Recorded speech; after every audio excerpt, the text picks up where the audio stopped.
वळूया दुसऱ्या बातमीकडे। दुसरी बातमी आहे गोव्यातल्या सत्ता स्थापनेबाबत सुरू असलेल्या रस्सीखेच संदर्भातली।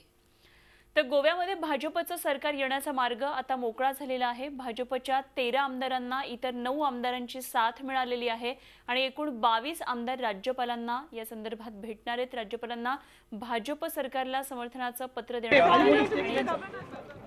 आमदार राज्यपालांना भेटणार आहेत। या घडामोडींमुळे सर्वात मोठा पक्ष असून सुद्धा काँग्रेस सत्तेपासून दूर राहणार आहे। दरम्यान गोव्यातल्या नवनिर्वाचित आमदारांच्या बैठकीमध्ये केंद्रीय मंत्री मनोहर पर्रीकर यांना गोव्यामध्ये पाठवावं असा ठराव करण्यात आला। गरज पडली तर आम्ही भाजप अध्यक्ष अमित शहा यांनाही भेटू अशी भूमिका या आमदारांनी घेतली आहे। 13ही आमदारांना भारतीय जनता पार्टीचा जो पार्टी निर्णय घेईल तो पार्टी निर्णय सगळ्या आमदारांना मान्य आहे आणि खरोखरच पहिल्यापासूनच गोमंतकीय सगळ्या जनतेची इच्छा होती, आम्हा सगळ्या आमदारांची पण इच्छा होती की पर्रीकरांनी परत एकदा गोव्यामध्ये मुख्यमंत्री म्हणून धुरा सांभाळावी। सगळ्यांचं या विषयावरती एकमत आहे नक्कीच, कारण मनोहरजी पर्रीकर हे एकच गोव्याला स्टेबिलिटी अँड डेव्हलपमेंट ज्याने पहिल्यापासून जी दिशा दिलेली आहे त्या दोन्ही दिशा मनोहरजी पर्रीकर देऊ शकतात।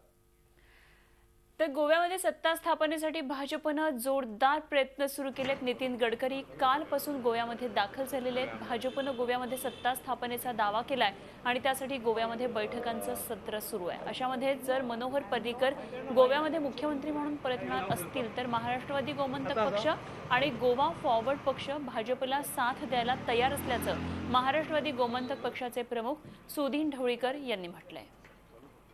मगो पक्ष आणि गोवा फॉरवर्ड हे जे दोन पक्ष आहेत ते ही विधानसभा त्रिशंकू अवस्थेमध्ये ठेवण्याची जी स्थिती आहे ती आम्ही देणार नाही आहे।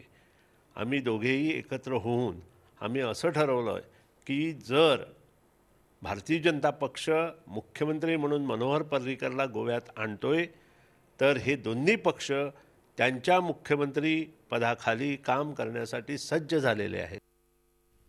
तर गोव्यामध्ये भाजपच्या 13, महाराष्ट्रवादी गोमंतक पक्षाच्या 3, गोवा फॉरवर्ड पार्टीच्या 3 आणि अपक्ष 3 असे एकत्र आल्यास 22 जागा होतील। आपण बघूया कशा प्रकारे हे गणित असेल। भाजपचे 13, मगो आणि गोवा फॉरवर्ड 6, अपक्ष 3 असं 22 अशी संख्या जातीये।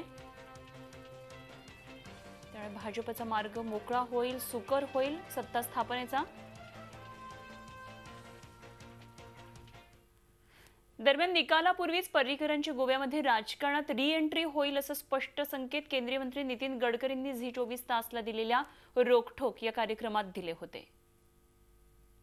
आपला मुख्यमंत्री पदाचा उमेदवार कोण असणार आणि त्याच्याकडनं काय कामाची आपण अपेक्षा कराल? असं आहे की आम्ही ही निवडणूक मनोहर पर्रीकर, लक्ष्मीकांत पार्सेकर, आमचे अध्यक्ष तेंडुलकर, श्रीपाद नाईक ह्या सगळ्यांच्या नेतृत्वाखाली लढतो आहे। पण त्याचबरोबर आम्ही लोकतांत्रिक पक्ष आहे। आम्ही निवडणूक झाल्यानंतर जे निवडून आलेले आमदार आहेत ते आपल्या नेत्याची निवड करतील आणि हा नेता गोव्या आमदारांमधून निवडून येईल किंवा पार्टी किंवा पार्लमेंटरी बोर्डला वाटलं तर तो दिल्लीतून येईल। तर याचा निर्णय जो आहे तो शेवटी इलेक्शन झाल्यानंतर लोकतांत्रिक पद्धतीने पार्टी करेल आणि आमदार करतील।